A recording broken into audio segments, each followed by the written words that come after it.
Hi, Eric. Hi, how's it going, Aaron? I'm good. So, are you on your porch? No, I'm actually in my bedroom. Oh, you're in your room. Okay. Yeah. So you're not breaking curfew? No. Although it's unofficial. I don't know what it is in Alameda County, but in Contra Costa County, there was an unofficial curfew beginning at 8 an Well, hour ago. from what I understand, it's official. Like, Berkeley Labs had to essentially evacuate their night crew. They didn't Well, have there's many. been real chaos in Alameda County. So, Yeah, they didn't have many people up there anyway because of the ongoing pandemic. But yeah. yeah, so curfew. So we're gonna be probably ending our conversation on that topic. So I think that's where we're headed, though, right? Yeah, that lets me know that you don't want the introduction I wrote. So I'll hang on Oh, to it. Let me know. Yeah, I'll hold on to it. well, I don't know, man. Why don't you do it? We'll see Want if to it's hear it? better than mine. So you were gonna say hi, Eric, and I was gonna say hi, Uh-huh. Aaron, and then Uh-huh. unfortunately I had the wrong window open, so I couldn't go on to say it's exciting to be talking with you here, Aaron, at the end of American democracy. An autocrat sits on the throne. We're in the midst of a pandemic. We've witnessed the National Guard marching down suburban streets with militarized police to shoot at our fellow citizens as they stand on their porches for the crime of filming them. Anyone sitting in Zoom Sunday school the next couple weeks complaining that keen men have nothing to do with their lives are, if I may be blunt, really bad at reading. That's intense. Yeah, that's the way I feel. That's I think it's a good way to start. Um, yeah, we saw our president holding a Bible today in front of a church, Yes. and in Yes, order he aghast a bunch of people to who make were rooms not at doing that anything church. violent Yeah, a to bunch of walk in front of the church. nonviolent protesters got tear gassed and moved away from the church so we could take that photo. And I saw a tweet that the person in charge of that building was pretty upset that they had used it as a prop. Oh, I would imagine so. Yeah. I'm seeing a lot of things on Twitter. Lots of unhappy people. I mean, we should give Yeah. some context. We're recording this on the 1st of June in 2020.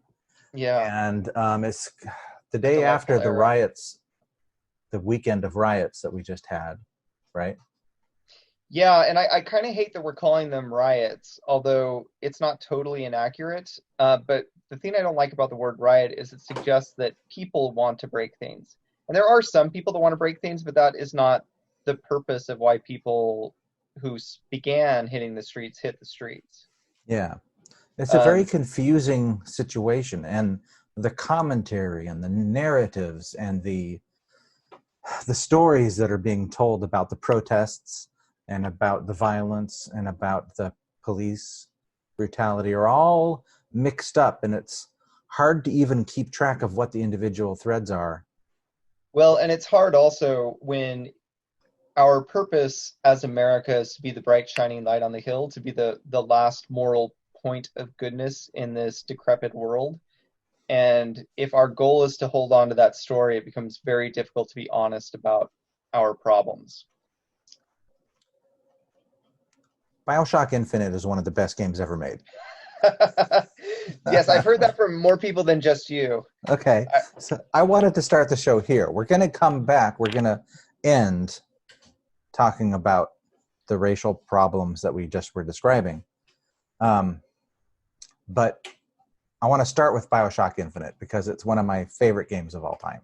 I So, remember when it came out, even though I don't play games. okay, It was a big so enough deal that I knew about it. what we're going to do is we're going to put in the show notes two links. Okay, one link is just my favorite trailer, and it's just got great music and it just showcases the game.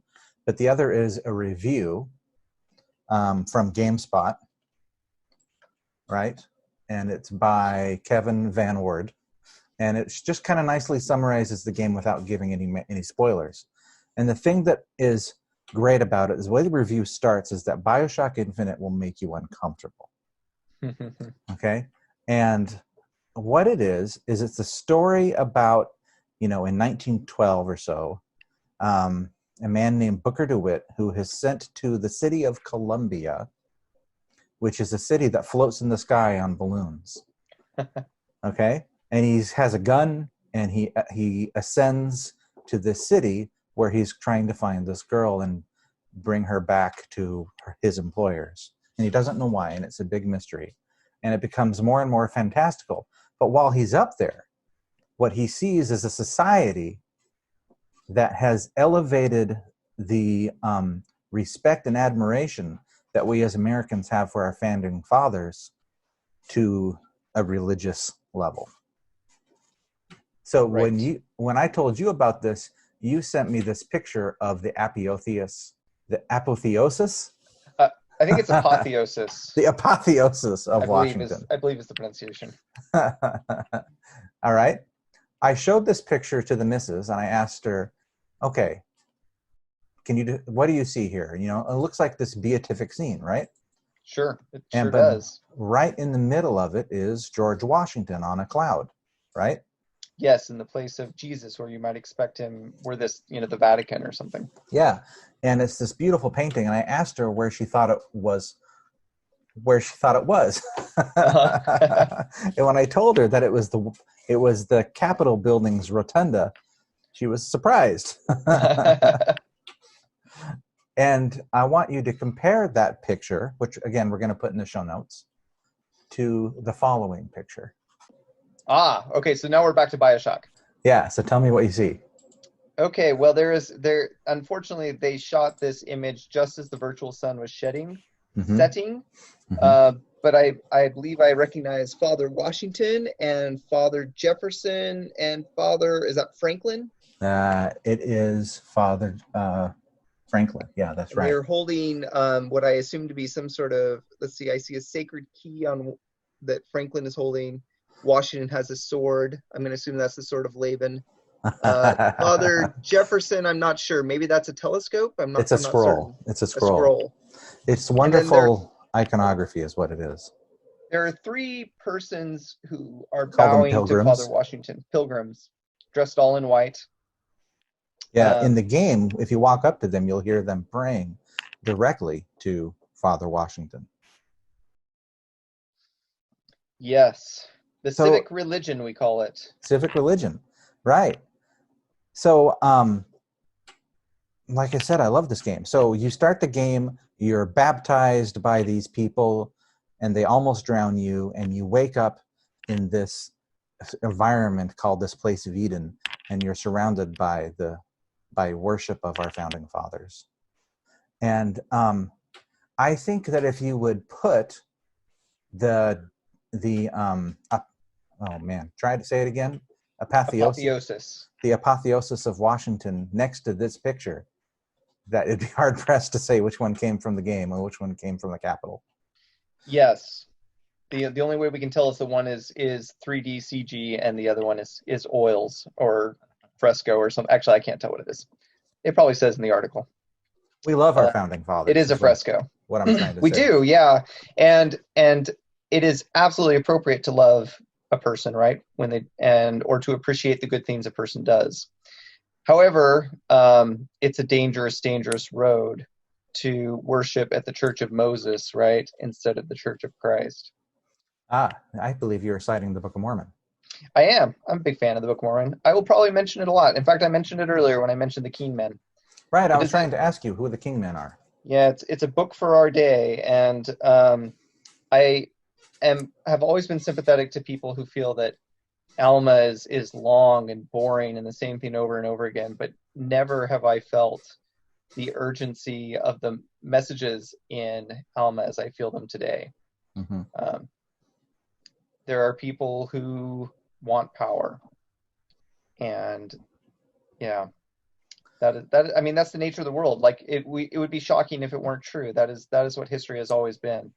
There's always been people who wish to have power over other people. All right. That's one of the great things about Washington, actually. But one of the things that's remarkable about him is that after 2 terms, he stepped down and set a standard of humility and not finishing. Not lasting until you died. And I think that in many ways, we owe Washington the last 200 plus years of democracy. But all good things come to an end. All right. Okay. So listen, I love the founding fathers. I think they're really cool. I think that they have problems, but I think generally I look past those problems and I just respect them as all the work that they did, just as a person. Yeah. In the game, Bioshock Infinite, you quickly leave this garden, that seems appropriate, and you begin to interact with the people. It's really a wonderful city that you walk through. It's really real Americana. But you quickly begin to notice that underneath it is racial segregation. And it is dramatic, and it is blunt. And the more you look at it, the more you see it, until eventually you start trying to overthrow it. And the city of Columbia is built upon the backs of slavery and exploitation. And that's what makes the game uncomfortable. And it's supposed to. And then, of course, it's awesome in its terms of science fiction. But what's cool about it is that it doesn't, you don't feel like you're being lectured out or preached to, because it's a fantastic science fiction. There's this wonderful relationship between the girl that he finds, that he's trying to save, and Booker, the main character. It's in my top 10 list of games of all time. And it's one of the rare opportunities, Eric, that I get to bring art to our conversation. That's right. I support games as art, even though I don't consume them myself. It's because my parents wouldn't buy me a Nintendo. So the reason this all came up is because I believe you comment on a tweet, and I saw the tweet, and the tweet was by a Dr. Benjamin Park. Yes, this was almost a year ago. Huh? Benjamin Park was actually going to be here recently to promote his new book, Kingdom of Nauvoo, but unfortunately the pandemic put an end to his visit. That's too bad. Which is why I don't know. I was going to buy the book and have him sign it, but he didn't come, so I haven't bought it yet. Have you met Dr. Park before? No, I haven't. We bumped into each other on Twitter a couple times. We know a lot of people in common, but I wouldn't say we know each other. All right. He's the author of The Kingdom of Nauvoo. He's an assistant professor at Houston State. He's a founder of the Junto blog, and he co-edits the Mormon Studies Review. So that's his kind of CV. And he put up a thread. So the thread that he put on Twitter, which again we're going to put in the show notes, was rebutting a talk from Clark Hinckley, son of the former President Hinckley, and apparently author of a book called Christopher Columbus, A Man Among the Gentiles. And he spoke about the importance of Columbus in Education Week on Wednesday, August 21st of last year. So I really want to preface this conversation, Eric, by saying President Hinckley is one of my favorite prophets in the world. Great person. Very important in my life as well. He's very important in my life, like you say. And I just love the man. And I loved him all through my young adult life. So his son, Clark Hinckley, gave this talk about Christopher Columbus. And, well, Ben Park didn't like it. No. And rightly so. There's a trend in conservative circles, like Newt Gingrich, for instance, has a series of books, and Glenn Beck, but there are LDS writers also, and you can buy these books at Desert Book. If you get the catalog sent to your house, you'll see them, where they talk about okay, so there's this guy named Timothy Ballard, and he writes books such as The Washington Hypothesis, but by the time you and I are dead, he will have written 7,500 of these, and you can just input the founding father of your choice hypothesis. And each of them is essentially about how God turned this person into a de facto Mormon and put them on the earth to accomplish all these wonderful things, and et cetera, and abuses the boundaries of proper historical research shamelessly. And there'll be various things like angels and whatnot that aren't really historically sound. If you Artis Parshell has written some takedowns of these books. This is a Mormon guy, and essentially he's turning each founding father that hits his fancy into a de facto prophet, a de facto touched by God and pulled from the reeds sort of person. And the civic religion has sort of become the religion for a lot of people. And there are, let's see, 1, 2, 3. In the first page of results, there are 3 books lauding Christopher Columbus as sent by God. 3 books on Deseret Books, first page of results. But at least 3 books calling Christopher Columbus God's own errand boy. I think it's interesting to ask the question, 2 questions. Why does this pervasive Mormon belief about Christopher Columbus exist?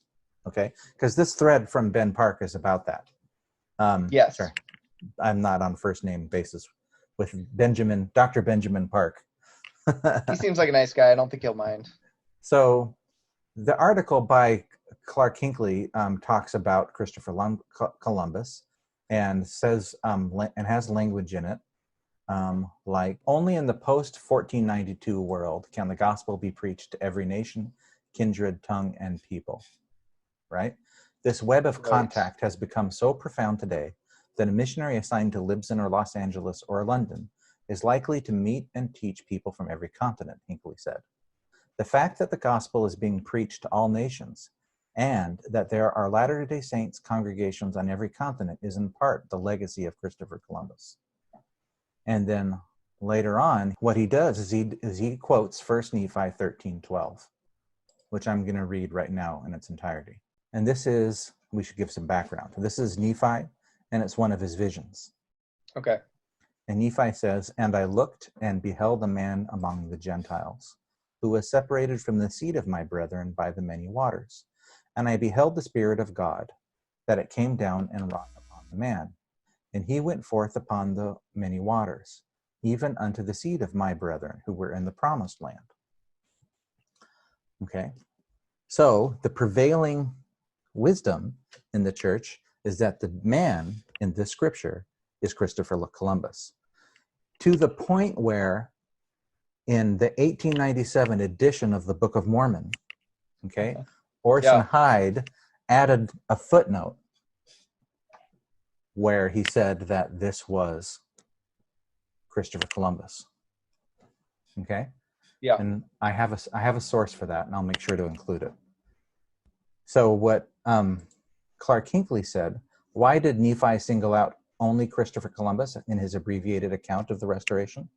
Hinckley said, perhaps it is because no other single individual did more to prepare the way for the last dispensation than did Christopher Columbus.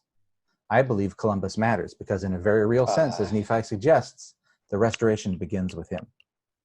This is enormously problematic, as Dr. Park will explain, but here's the simple version for why it troubles me. Suggests love President Hinckley, right? Oh, right. This is not about him. It's about his kid, who I forget his first name. It was like Clark. Layman Hinckley or something. Oh, Clark. Sorry. And so the problem, of course, is that this reduces God in a very serious way to the point of being irreligious, in my opinion. You're saying that either God has no way to preach the gospel to every nation, kindred, tongue, and people without sending a genocidal maniac across an ocean and beginning and seeding destruction of an entire continent. Either that's true, or God, who controls everything and handpicked this one person because he was the only one who could do it, likes that, right? So either that was his only option, or he's, that's the way he likes to do things. Which comes back to our Red Ball episode a long time ago. Like, what are we saying about God if we say that Columbus is the way God likes to work? So let's be very clear. If you go to the Wikipedia article on Christopher Columbus, what you'll find is, a lot of controversy, to put it lightly, right? He set sail. He did 4 voyages. It's argued that he discovered America, but there were lots of people there already, so What does that even mean? So that doesn't even make any sense. And then what he did was, and he did it because he loved the Catholic Church, right? And he saw himself as a man of God. And then he just, maybe. According to his book. He said that. He did say that, yes. He did say that. But keep in mind that his book is propaganda he wrote to try to get himself out of trouble. Yeah, because he did get arrested for being a tyrant. Right, for being a horrible person. And in 1490s, early 1500s Europe, being a horrible person was, that was a pretty high bar. So he enslaved lots of people.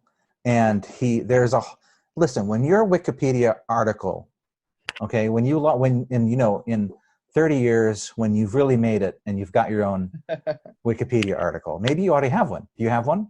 I don't. Yeah, I mean, this is how you make it in life today, is if you have a Wikipedia article. You don't want the word genocide on it, okay? No, that's a good thing to avoid. Unless, you prevented genocide, or maybe that context would be fine. Yeah, so there's a section here on legacy, right? And it goes through various things. He's a discoverer, right? He discovered America. Sure, that's what it says, right? And then also the Taino genocide, right? Mm-hmm. So according to the historian, big long name, 56 years after Columbus landed on this one island, and fewer over 500 Taino were living on the island, right? Mm-hmm. And the initial population was several 100,000 to more than 1 million, depending on your estimates. Yeah. So nobody knows how many of them just died to plague, right? Yeah, it's right. But you're talking about a person who, on the voyage back, made sure he had some young girls for his crew to use as sex slaves, right? Yeah. Even if he didn't intentionally kill hundreds of thousands of people, he wasn't the sort of person who sweated the details of morality.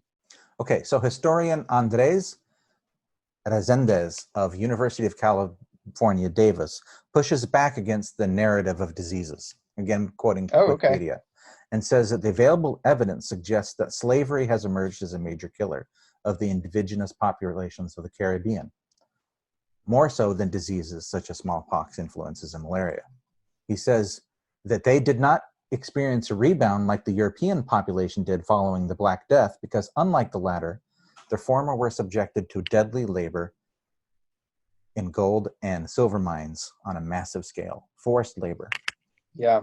Right? And so that sounds like Europe at the time. He established this system of subjugation. He sent thousands of people home as slaves. Every time he made a stop, it seems like, I read the whole article this evening, right? And every single it seems like everywhere he went, he just picked up a few more slaves, added them to the hold, and just kept going, right? Right. I have problems with Christopher Columbus. It's crazy to pretend he was a good person. If you want to admit he's a bad person and still say God used him, at least I'm more willing to listen to that. But to claim that God used him, therefore he's a good person, that just shows an appalling ignorance of reality, or an appalling moral laxness or flexibility. If Christopher Columbus can be a good person. When I saw this Twitter thread by Dr. Park, it just stuck in my head, and it became immediately something I wanted to talk about, because I recognized that in my own brain, deep in my Mormon brain, there was this understanding that in First Nephi talks about Christopher Columbus, and that was it. That was the fact. But now I look at all this research, and some of this research came out really recently.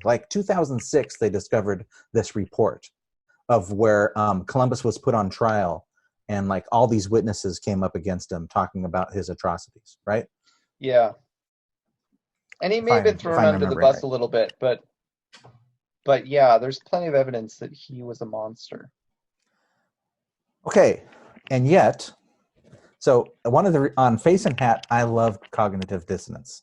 Okay, I try to seek it out because I think it's super interesting and fun, and I think that as members of a church who believes in real revelation and real godhood, right? Yeah. That we have to be honest. So, Christopher Columbus, according to President Woodruff, appeared in a dream to President Woodruff, and was one with all the founding fathers and other eminent men, as it's described, and asked why their names hadn't been done in the temple. And in response to this vision, President Woodruff went and made sure that all those names were done. Right? Yeah, I pulled up a list, the longest list I've ever seen from a group called the Joseph Smith Foundation. I'm not exactly sure who they are, but it is the most thorough list I've ever seen. It's on the show notes if you want to look for it. So just from the family of George Washington instead alone, I see 1, 2, 3, 4, 5, 6, 7, 8, 9, 10, 11, 12, 13, 14, 15, 16, 17, 18, plus others who are on the list of eminent spirits who were baptized because of this revelation he had, the vision. Signers of the Declaration of Independence, and some of their wives. It's a very long list. It goes on and on and on. Ben Franklin was made a high priest, incidentally.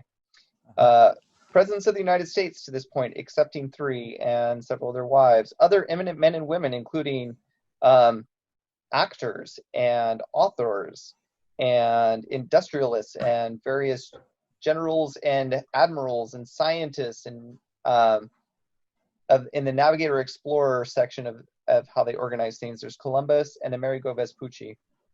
Who America is named after. That's correct.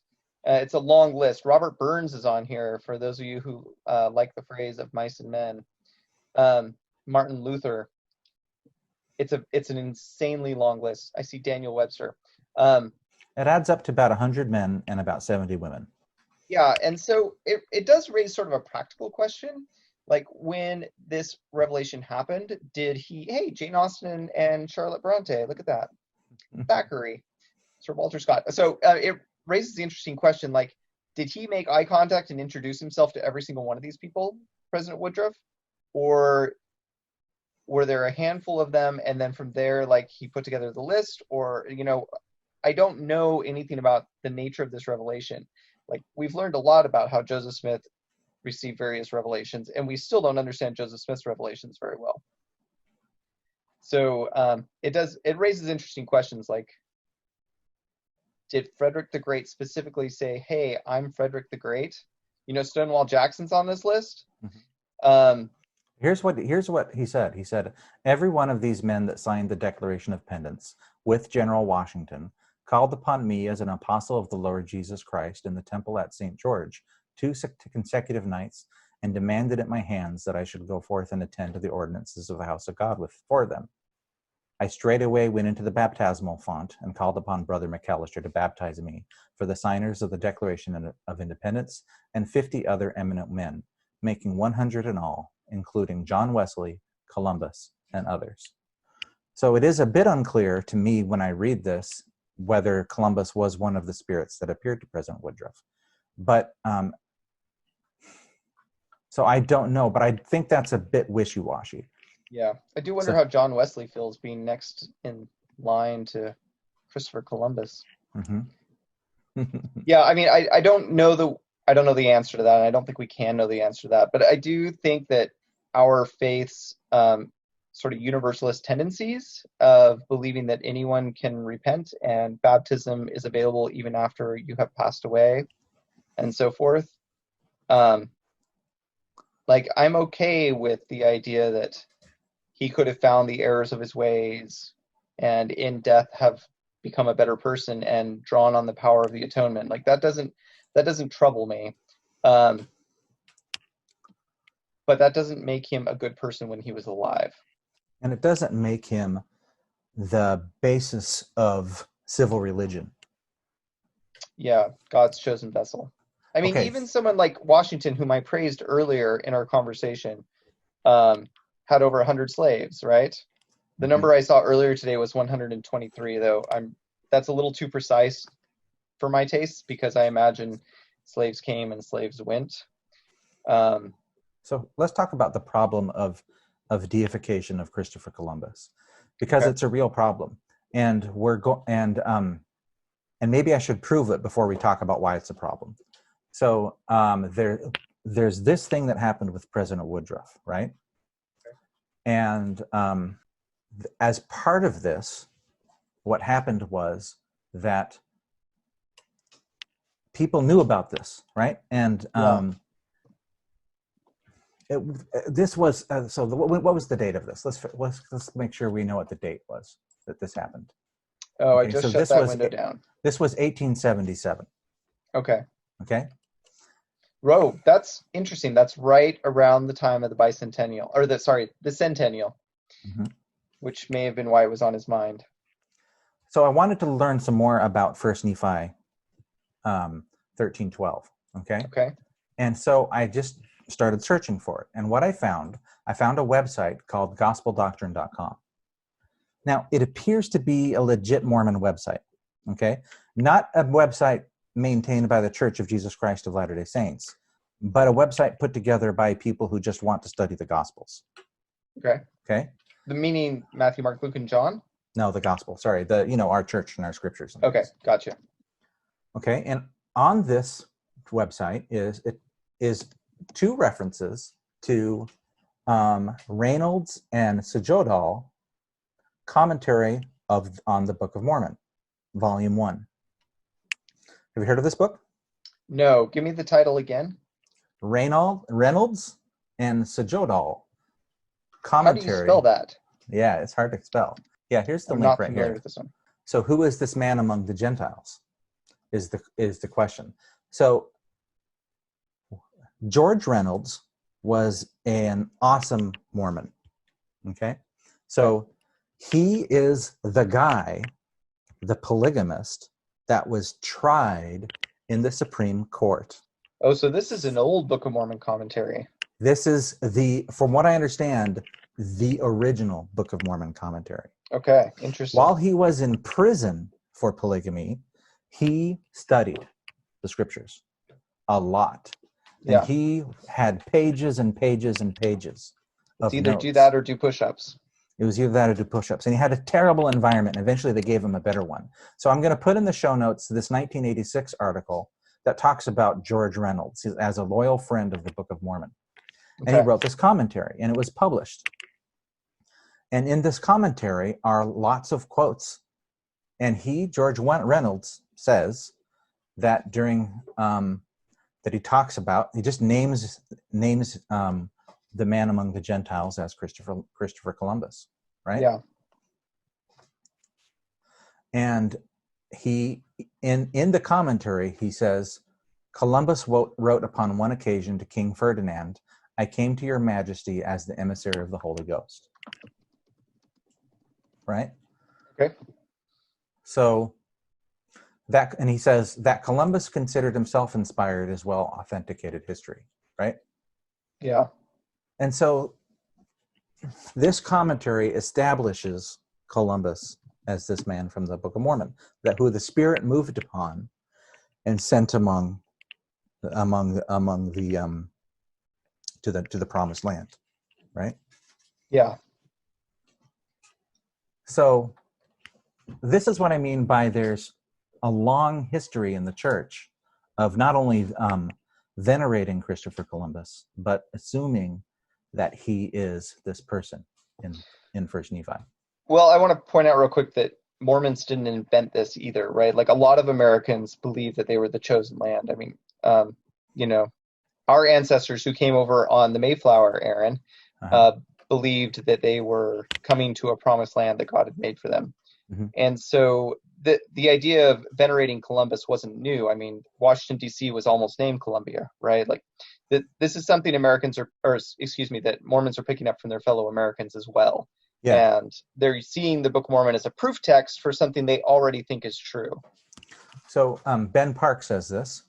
He says that we should recognize that the sanctification of Columbus in Anglo-American thought was a cultural construct.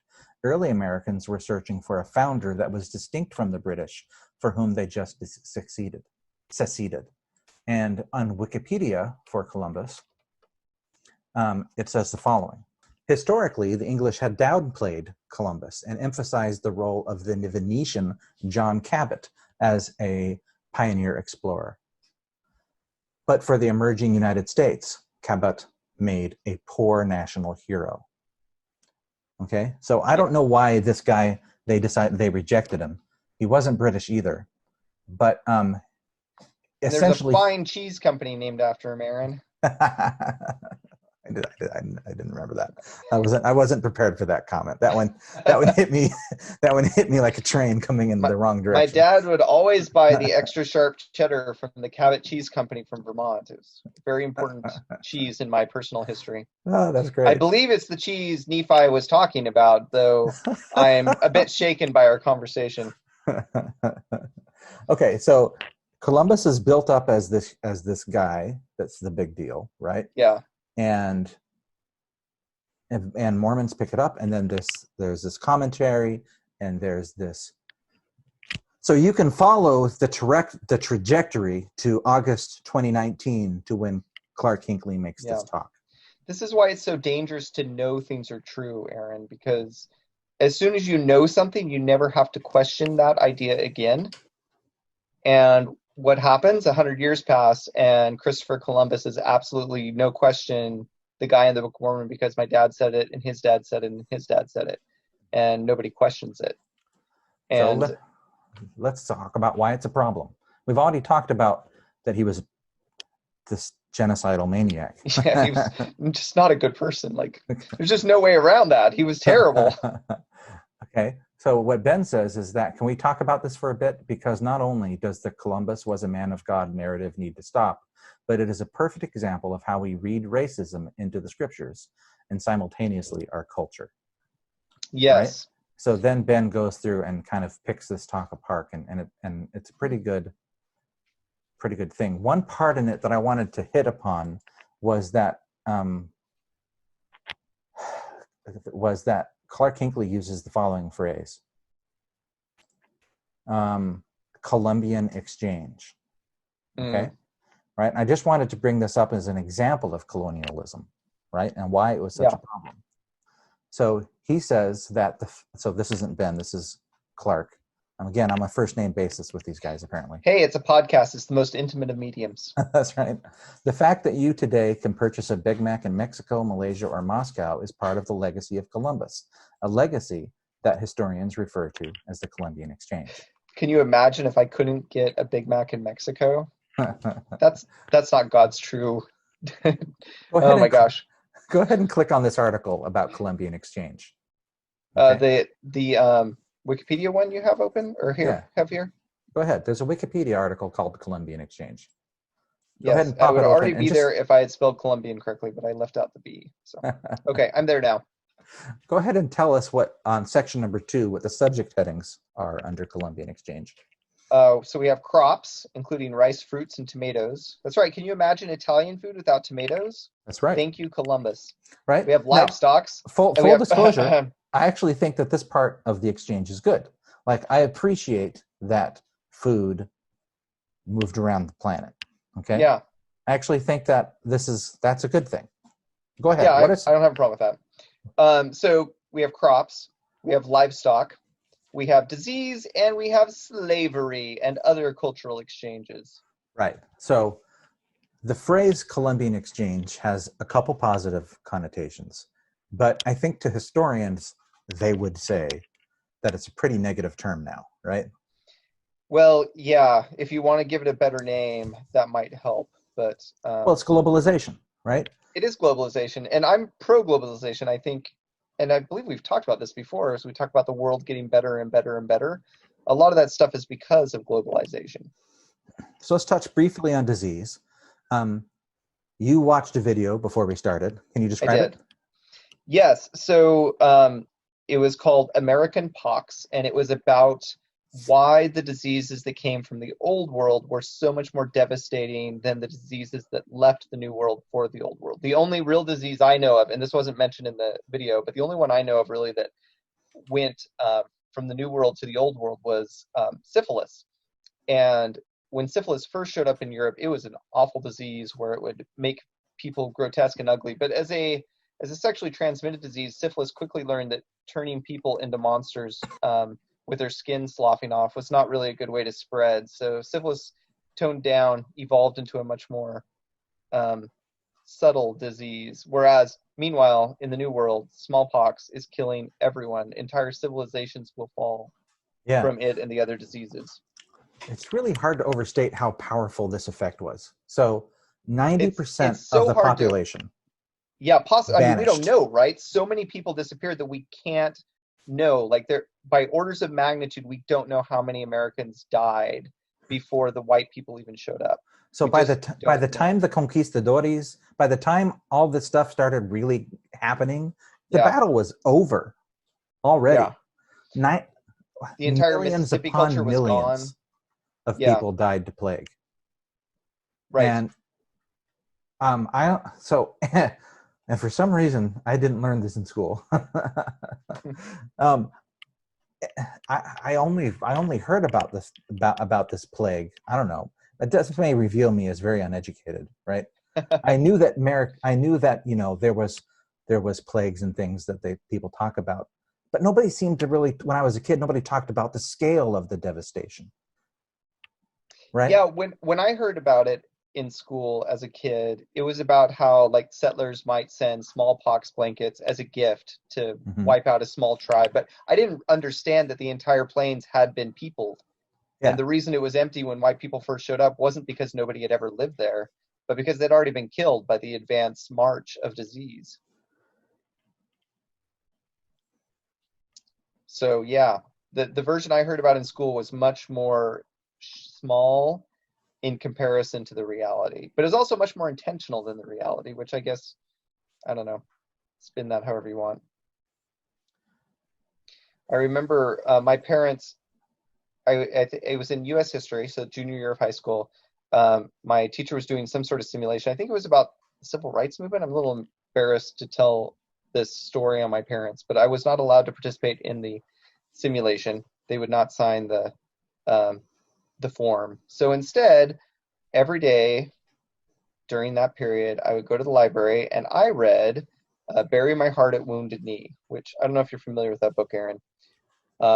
It's about the intentional genocide by American citizens of Native Americans. And it is horrifying, the stories in there of intentional genocide. Some images have stuck with me forever, like the settler who made a coin purse out of the scrotum he cut off an Indian he had murdered. Horrible, vulgar, evil things.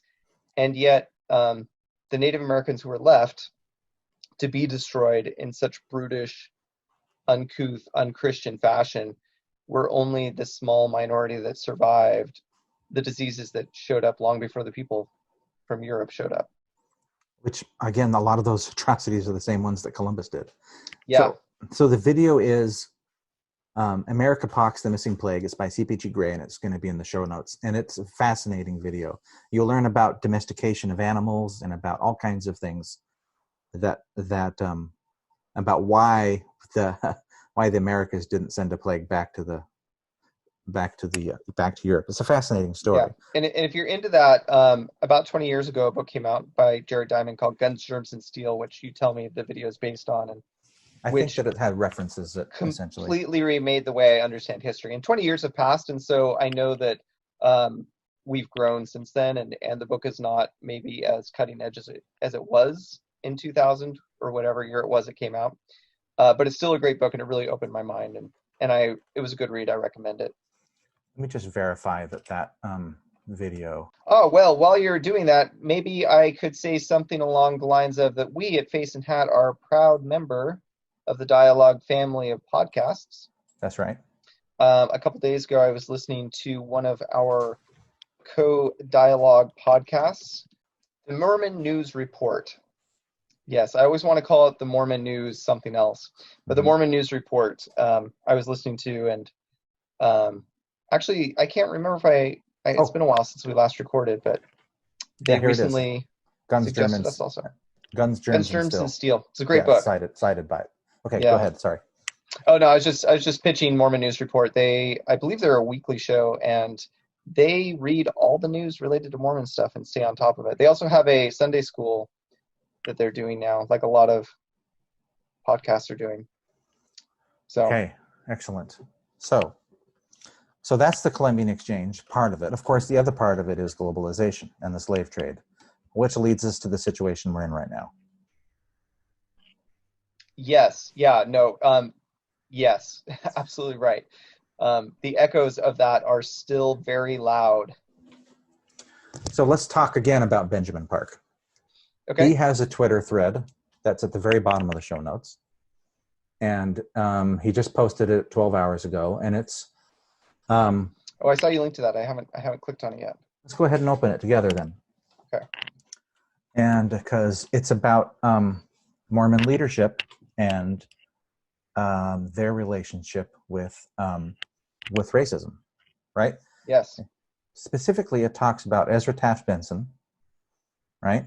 Mm-hmm. A man named Hugh B. Brown. Hugh B. Brown, right? Yeah.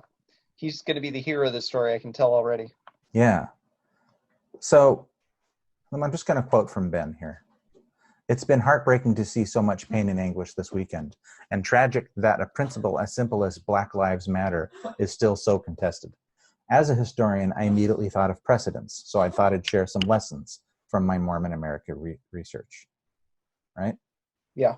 Many have shown connections to the 1968 racial riots that similarly inflamed the nation, also an election year.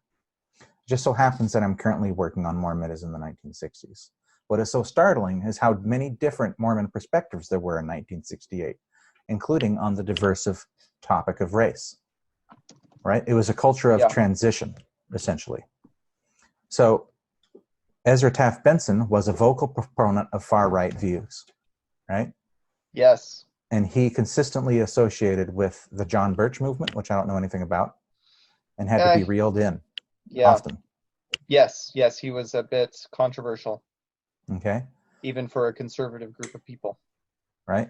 So he denounced the civil rights movement as puppets of the communists and declared Martin Luther King as a threat to society.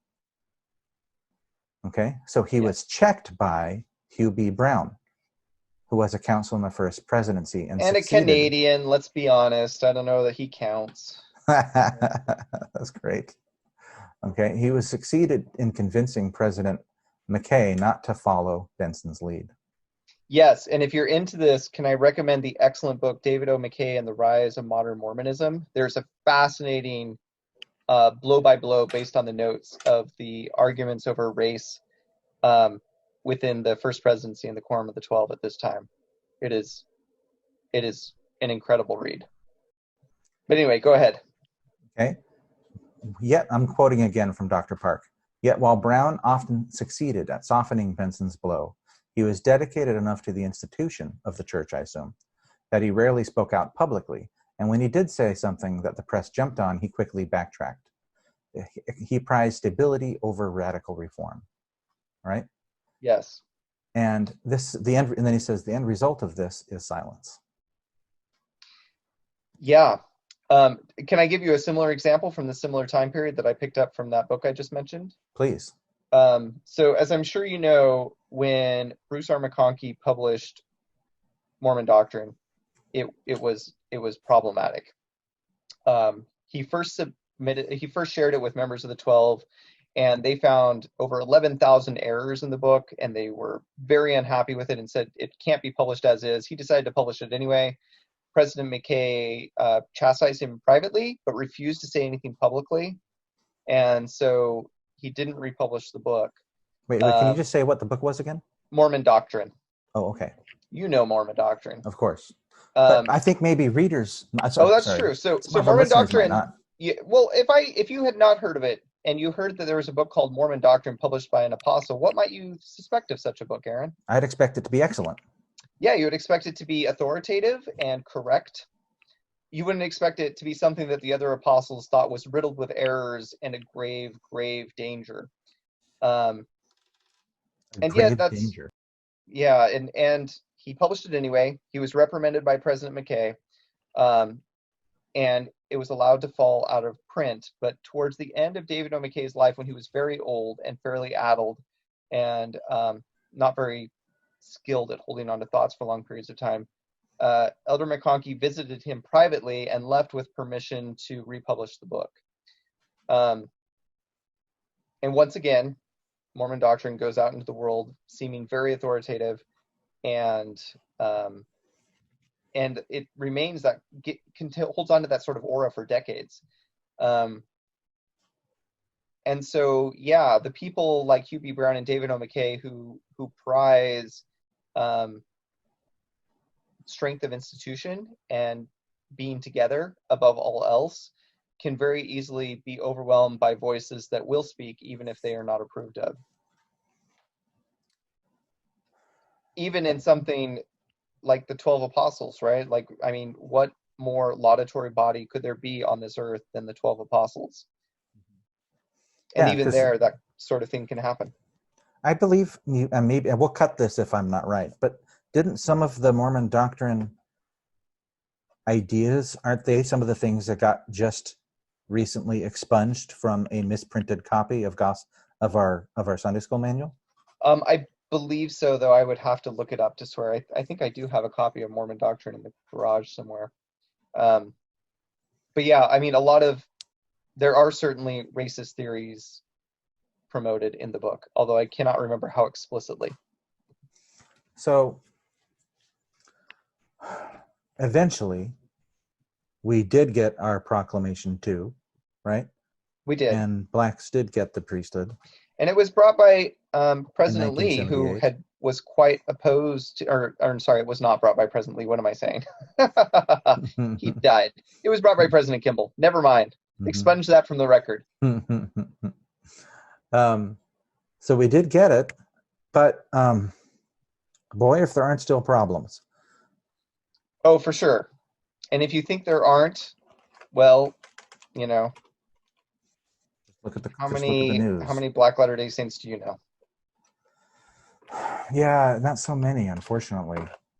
So, yeah. And so now we find ourselves in a situation where George Floyd died, and because of a policeman, and we have these protests, and we have all this confusion going on. And this confusion, like there's reports of people, of like white people who are bringing bricks to protests, right? So that they'll become violent, right? And inciting it, and to essentially muddle the message, right? And I don't know if those reports are true. They look true. But well, I did watch some footage out of Salt Lake City of a tall, strong-looking African-American fellow who was pleading with some white men not to cause problems because we will take the blame for it. You will break things and we'll be the ones who get blamed.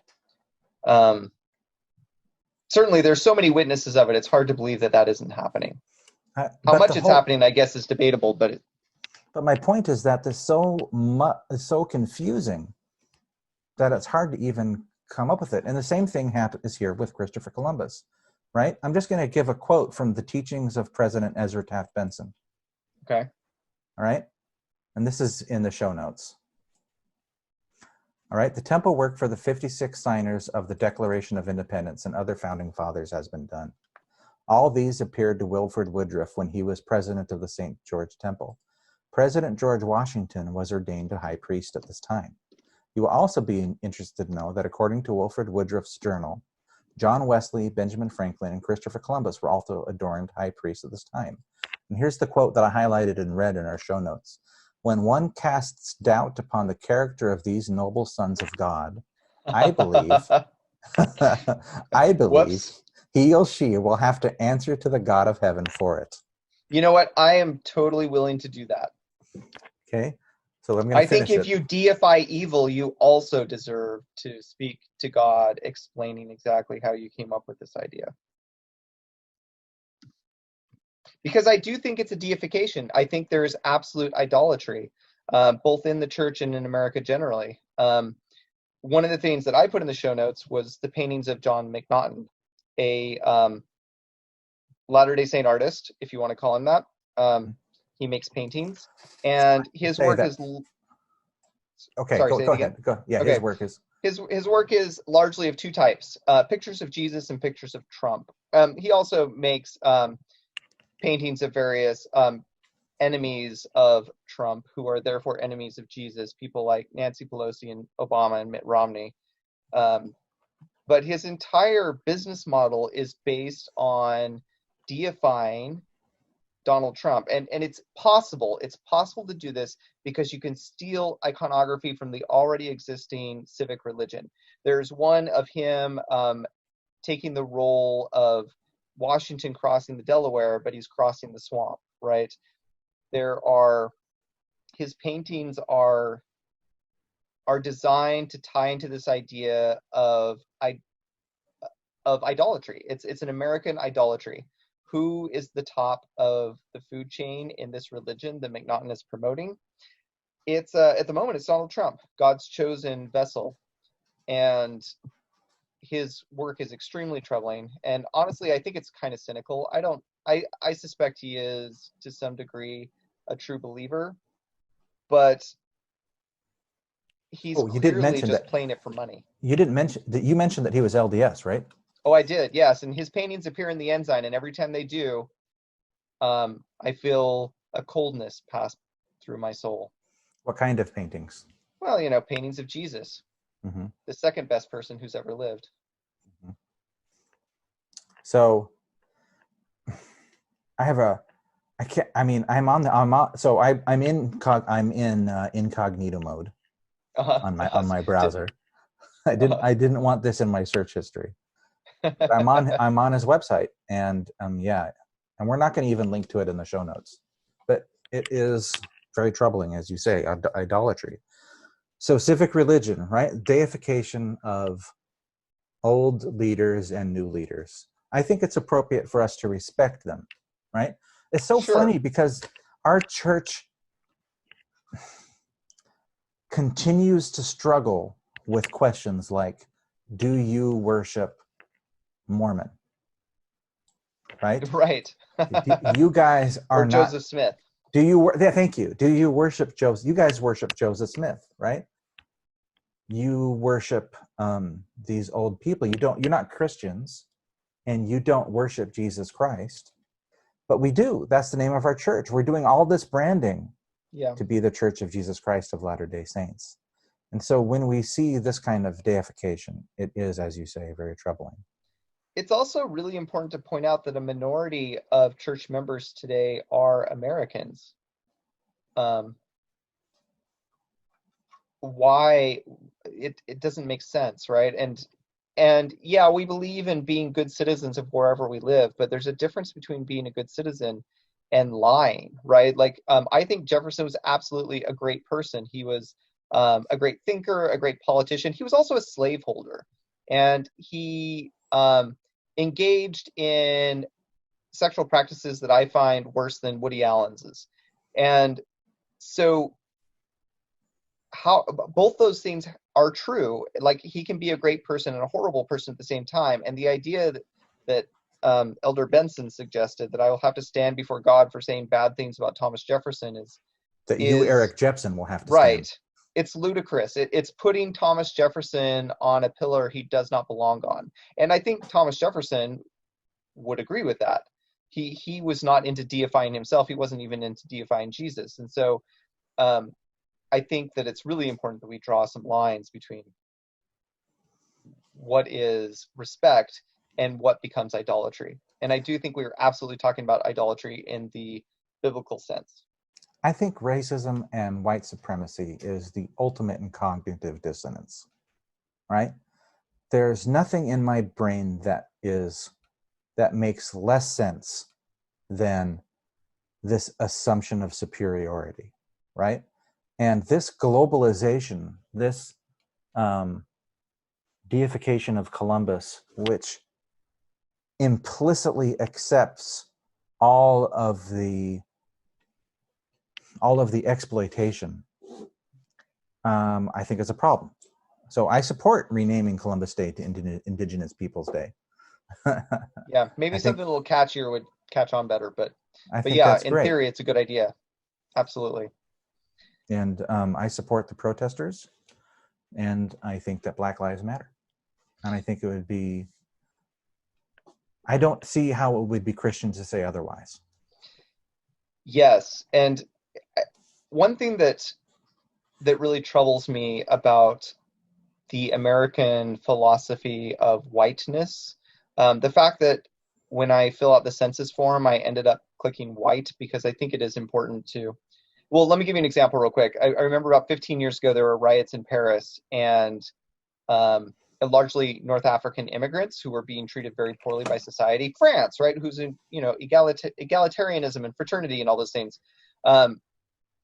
And France couldn't figure out if they were treating people equally or not because they were so equal and so colorblind that they never kept track of what race people were. And so what happened is they had an entire racial group of people that had been subliminated and pushed down by society and was now rioting to be heard and seen. And they couldn't even legally recognize what was happening because they never kept track of that. And so I do, since hearing about that, I've always gone ahead and marked white on official forms because it's important for our statistics to see how people are literally being treated. But I hate doing it, and I hate the designation of white because it is a lie and it is disingenuous.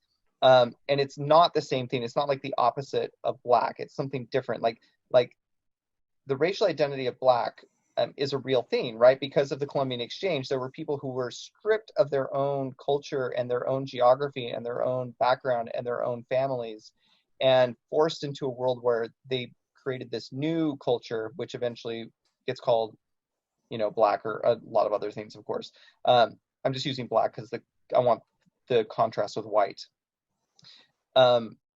Black is a real thing. It's a real identity because it was created when people's own identities were destroyed. And this is what grew up from the ashes. Whereas white is no such thing.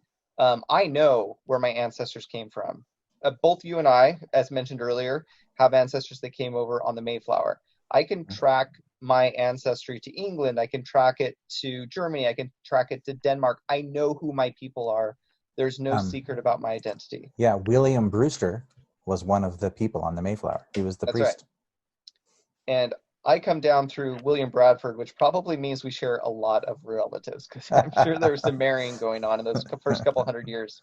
You notice when I said that I descend from William Brewster, the pride that was in my voice? Yeah, and why not? Those were decent people. The next generation of their kids ended up sort of screwing things up with the Native Americans. That reminds me of another great book called Mayflower. I'll put a lot of book links in the show notes. But then what happens is there's this thing called black in America, right? And it is a group of people with a legitimate identity created from the ashes. And and what happens is that Americans want to keep this group of people down. And so who qualifies as white, which is defined as being not black, changes through the years, right? People get added to whiteness, people get taken out of whiteness. Mormons were taken out of whiteness for a while. Just as an example, the Irish weren't white for a long time. And so which is called out in Bioshock Infinite, by the way. Oh, is it? Yeah. Yeah, but the one group of people that has never been welcomed into white is the people we call black. And so there is this, and that's why I hate the word white, because I'm not white. Like, I can trace my identity. The word white exists. It's really just code for not black, not those people. And so just, it's built into our language. This racism is built into the American discourse, and it's a very hard thing to escape. Like, the best thing you can do is to be honest and say it exists and see what you can do to fight it, but it doesn't disappear. And this is a very ancient human impulse too. I mean, if we look back at what Nephi said, and I'm stealing this notion from the Book of Mormon for the least of these by Fatima Saleh and Margaret Olson Hemming, which is a terrific book that I highly recommend. It's another Book of Mormon commentary, but it only goes through Omni so far, I believe. Or I mean, no, I don't have it in front of me, something like that.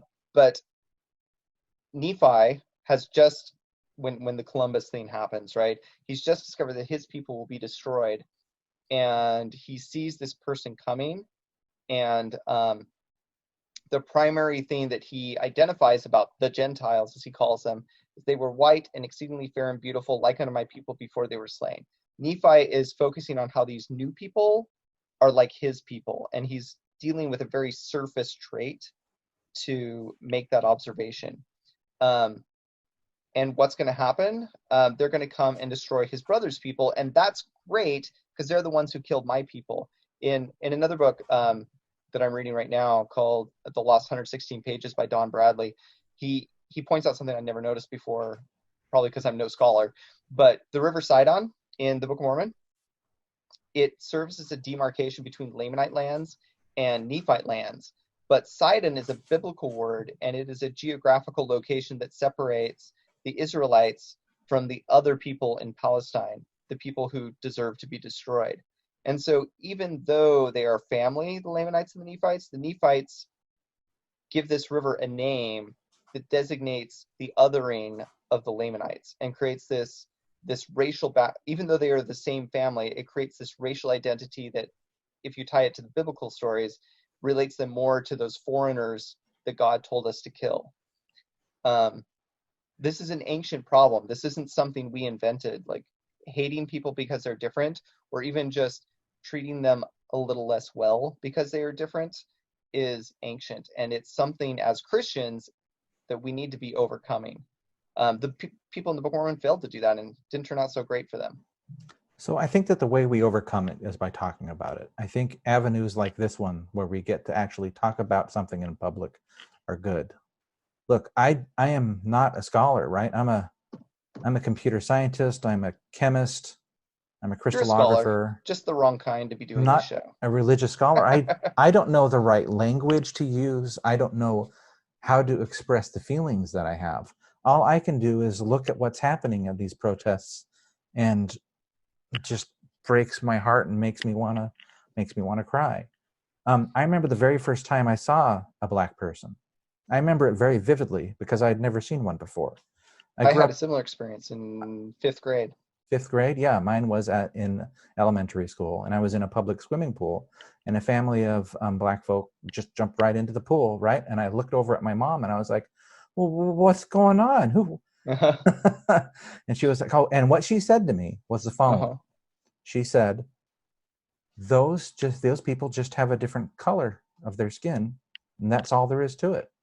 And I was like, okay, great. And then I never thought about it again for years. I just accepted that. I internalized it, and it was wonderful, right? Because I was innocent. Yeah. I didn't have that innocence shattered until I was in high school, when I learned about the American Revolution and the Civil War and slavery and everything like that. And there was a period in my life when I was a bit bitter about that, because I felt like it would have been better if nobody had ever taught me anything about the subject, because I would have been able to have no bias, right? Essentially literally not being able to notice if someone was Black and white, because to me the difference didn't matter. It was only later that I realized that attitude was totally wrong. Yeah. That we have to learn about it, that we have to talk about it. We have to talk about racism within our country and its history. We have to talk about colonialism and globalization and problems within our own church culture, and art that is problematic, that has directly led to suffering. And otherwise there's no way for change to happen. Yeah. People who love that the idea of being colorblind are engaged in a form of self-deception, right? Like, society is not colorblind. So if you are choosing to be colorblind, you're not part of the solution. And I recognize that I'm going to get it wrong. I mean, I'm sure Dr. Park at the end of his Twitter thread showed a bunch of his responses, and people responded to him using phrases like revisionist history, and that he was slandering Christopher Columbus in a way that wasn't acceptable. Yeah. And it wouldn't surprise me if there are people listening to our show. Well, thank you for coming this far along and not turning it off earlier. But Yes. that would have felt the same way. Like, why are we talking about, royalty in the church this way? A Hinckley, a Benson, right? Right. A McConkie. Why are we talking about Columbus, who, and our founding fathers who appeared as spirits to be redeemed in the temple? What right do we have to call these people into question? And the only thing I can say is that whatever we have been doing, it ain't working. No, we still have problems. We have these big problems, and they're systemic, and they're foundational, and they have to be addressed. Right. And I didn't realize that I felt this way, by the way, until I saw these tweets. It's so helpful to have it laid out in a way that is understandable. So I am 30, possibly 31 at the point of this story. I take a class on critical race theory as part of my credentialing program, and I had a really hard time understanding some of the issues that the class dealt with, just because I had never been forced to deal with them. Like you, I grew up in predominantly white areas. Here's a story I like to tell. I was in 4th or 5th grade in Idaho, and it must have been Martin Luther King Day. There was a weekly reader talking about this and civil rights movement, and our teacher was trying to explain it to us, and she realized suddenly, she's like, oh, wait, you guys have never met a black person. And my friend Jeremy raised his hand, like, yes, we have. We know Victor. Victor was in the other 5th grade classroom. She's like, no. Victor's Mexican. Oh, no. So, like, we were so ignorant, right? We really knew nothing. And then I moved to the Central Valley of California, 5th grade year. One of my very good friends was Corey, who was black. And I brought him home from school one day. Didn't think to mention to my mom that he was black, and she was a little surprised. And she talks about that as a very growing experience for herself, because she grew up in that corner of Idaho. Then my family moves to Tehachapi, where there are maybe 5 or maybe 10 at most black kids at our school. So it was very easy for me to assume that everything is fine. But now, I live in the Bay Area. I teach kids from I just forgot the name of the neighborhood in Richmond that gets on the news sometimes. But the legacy of slavery and racism in America is not over. People are still suffering, and people don't just go out on the streets when there's a pandemic out and protest unless there is something to protest. Yeah, the fact that all this is happening in the middle of a pandemic, right? Yeah. This is going to have a lot of unfortunate side effects. People are wondering when the church is going to be reopening. Well, I don't know, man. Talk to me again in 2 weeks when we start getting our first reports of the flare-ups from these protests. Not that we shouldn't be having protests. I think the protests are important, but there's going to be consequences. Right. Our friend Tom in our ward at Zoom Church this past Sunday gave a talk, and he mentioned this topic of, going back to church. And he said, ultimately, going to church is not the point of our religion. And he went on to talk about what the point of our religion is, right? What is the point of our religion? Well, isn't it charity? Isn't it accepting our Savior? Isn't it loving others and caring for them and laying down our lives for our friends? Like these big Jesus ideas are what religion is about. It's not about saying hi to our friends at church and singing the songs we love. That's ancillary.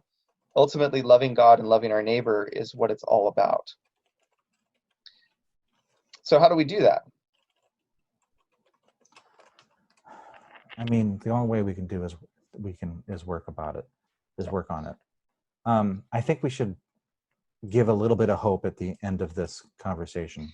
Well, would you like a suggestion on what to do? Would that be hopeful? Okay, yeah, please. So this is from @KID_MELODIE on Twitter.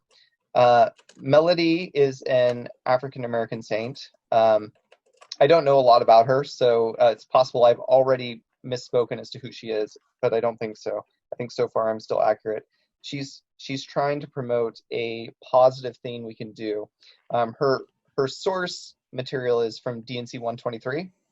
She quotes, "Therefore it is an imperative duty that we owe not only to our own wives and children, but to the widows and fatherless whose husbands and fathers have been murdered under its iron hand, which dark and blackening deeds are enough to make hell itself shudder and to stand aghast and pale, and the hands of the very devils to tremble and palsy. And also it is an imperative duty that we owe to all the rising generation and to all the pure in heart." Well, you can probably tell what part of Church History 123 comes out of. But she suggests two actions. The first is that Black LDS members come together and write a letter detailing their own experiences in the church, talk of pain, talk of conflict, talk of turmoil, and then send that letter to the office of the First Presidency, your stake president, and your bishops by June 8th. That is her first request. Secondly, she's challenging white members to make a post about Black Lives Matter and the racism plaguing the country, and then don't turn off the comments. She says, "Call your privilege by name, engage with the harmful comments from your loved ones, show up for us, show up with us." Just standing there quietly, she suggests, is not enough. And she has more. We can include a link to this also. That sounds way outside of the comfort zone of just about everyone I know. Yeah, it's pretty. It's, you know, we're doing the show, right? But I gotta say, it's right at the border of my comfort zone, man. Well, it's dangerous, right? That's the great thing about being you or I is we're already in a position of comfort in our society, both in America and in the church, where we are the normal. We are, to speak up for those who are at the edges is a difficult thing to do, and to speak up not in place of them, right? Like to be there for them, but not to try to speak for them or to replace them or anything else. It's a hard thing, and you have to be not comfortable, but you have to understand you'll make mistakes and say the wrong thing and cause some problems. But if you don't say anything, then we're going to be in the same world, which I think we can all agree is broken.